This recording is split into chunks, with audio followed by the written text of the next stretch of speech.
우리는 모두 누군가의 자녀입니다. 생명으로 잉태되는 순간 우리는 필요를 공급받는 자가 됩니다. 장성하여 또한 누군가를 낳고 그를 위해 또 필요를 공급하는 자로 우리는 살아가게 됩니다. 우리는 평생 채워져야 하는 존재입니다. 의식주를 포함하는 것뿐만 아니라 또 감정적인 부분으로도 우리는 채워져야 합니다. 우리는 그 필요에 의해 계속해서 간구하고 또 채워짐으로써 만족을 드러냅니다. 그 필요와 채움, 간구와 만족으로 우리의 삶은 다양한 생각과 감정과 행동으로 드러나는 것입니다. 우리 스스로가 우리 스스로를 채우는 삶은 없습니다.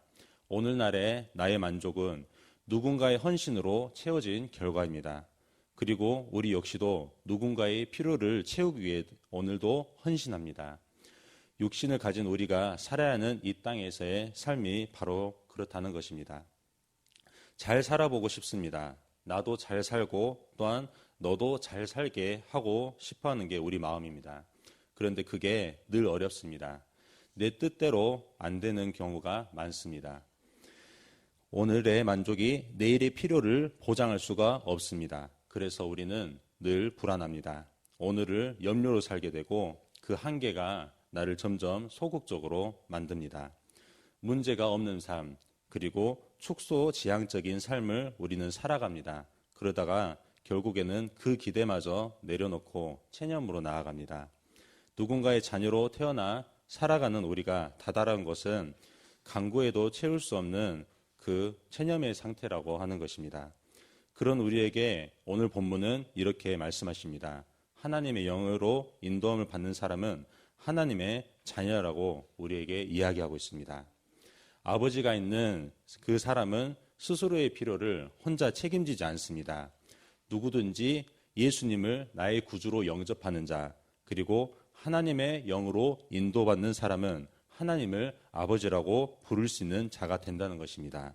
오늘 본문 15절 말씀입니다. 너희는 다시 무소하는 종의 영을 받지 아니하고 양자의 영을 받았으므로 우리가 아빠 아버지라고 부르짖느니라. 아멘. 우리가 하나님의 자녀라는 사실은 우리 안에 계신 성령 하나님의 역사입니다. 성령께서 우리로 하여금 하나님을 아버지라고 부르게 해주시고 우리가 하나님의 자녀라는 것을 증언하게 하십니다. 여기서 우리는 양자의 영을 받았다라는 표현을 볼 수 있습니다. 본래 하나님의 아들은 예수님 한 분뿐입니다. 우리는 다 죄의 종이었습니다. 인류의 조상인 아담의 범죄로 우리는 모두는 죄에 묶인 자녀로 태어났습니다. 하지만 예수님을 우리가 내 구주로 영접하면 그 죄의 속박에서 풀려나는 것입니다. 16절 말씀입니다. 성령이 친히 우리의 영과 더불어 우리가 하나님의 자녀인 것을 증언하시하니 우리가 예수님을 영접하고 우리에게 성령이 임하시면 하나님의 자녀, 즉 우리가 양자의 신분이 된다는 것을 우리가 경험하고 살아갈 수 있는 것입니다. 로마서가 쓰여질 당시에는 유대나 로마에서는 양자 삼는 일은 너무나도 흔한 일이었습니다. 이것은 결코 한찮은 은혜가 아닙니다. 양자로 입양할 때에는 자녀가 부모를 선택하는 것이 아닙니다.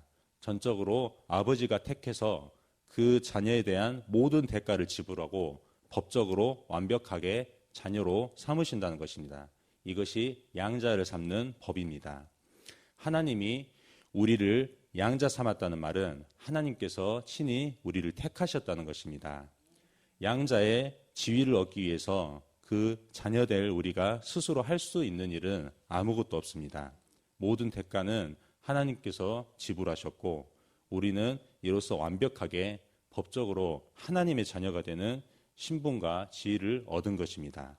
그래서 성경은 하나님의 자녀가 되는 것을 권세라고 이렇게 표현했습니다.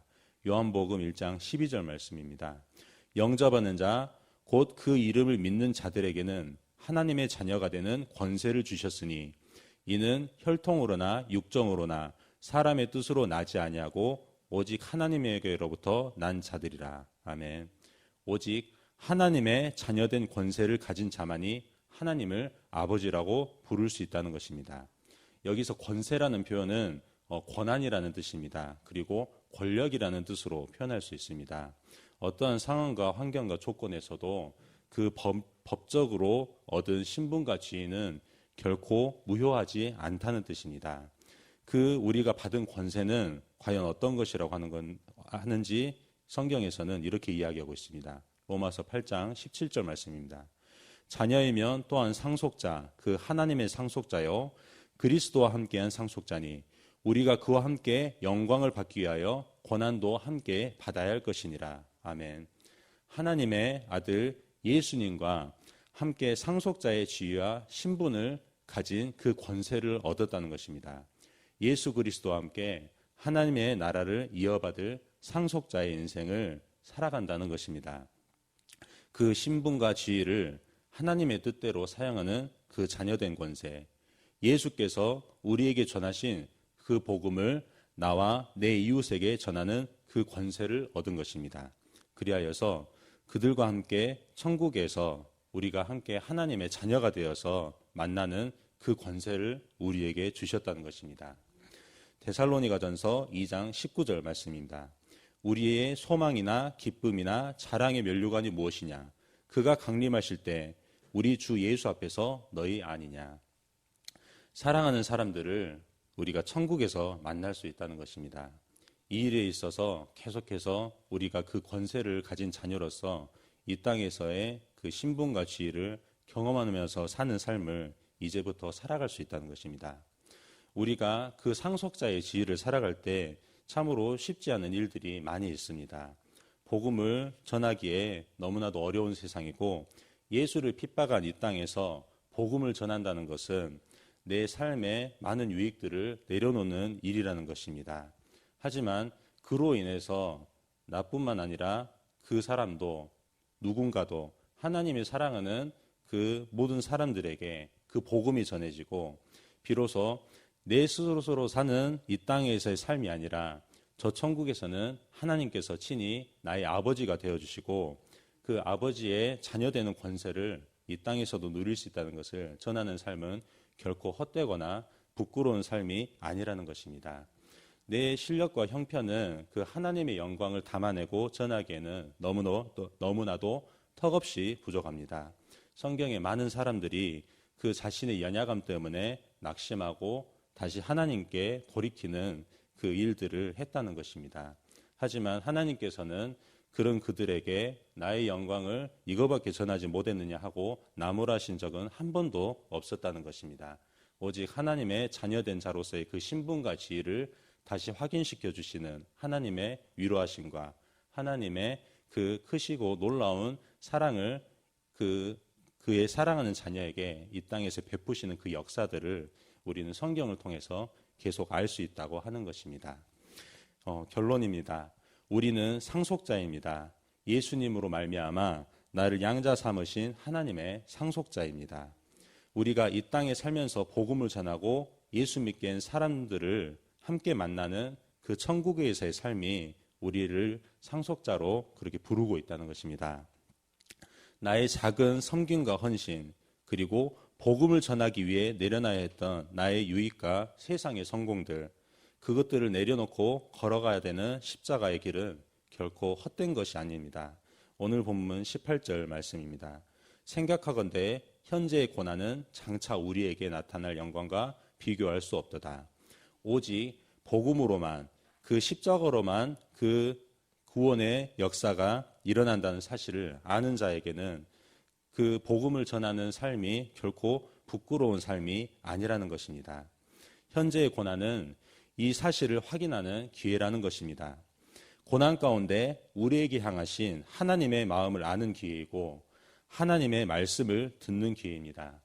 상속자의 인생을 이 땅에서 확인하는 기회, 이 기회의 문을 열고 나아가 여전히 캄캄한 밤하늘 같은 이 세상에서 복음으로 빛나는 인생, 하나님이 사랑하는 그 자녀의 그 신분과 지위를 저 영혼들을 향해서 드러내는 그리하여서 그 많은 사람들을 주님 앞으로 인도하는 저와 여러분들의 인생이 되시기를 주님의 이름으로 축원합니다. 아멘. 우리 함께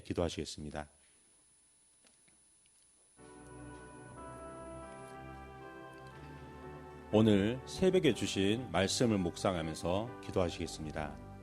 성도님들의 가정과 직장을 위해 기도합니다. 대학 청년부를 위해서 기도합니다. 학업과 직장, 이성에서 복음을 경험하도록 하시고 대학 청년부 한 명 한 명을 위해 기도하시기 바랍니다.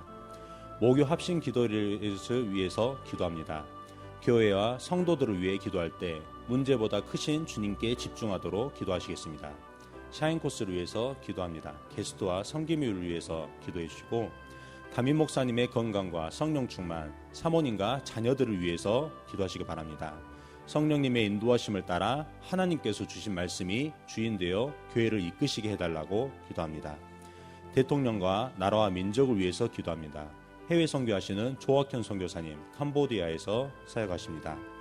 광신대학교를 위해서 기도합니다. 시설 관리자들에게 지혜와 체력을 주셔서 시설이 잘 관리되어지도록 함께 기도하시겠습니다.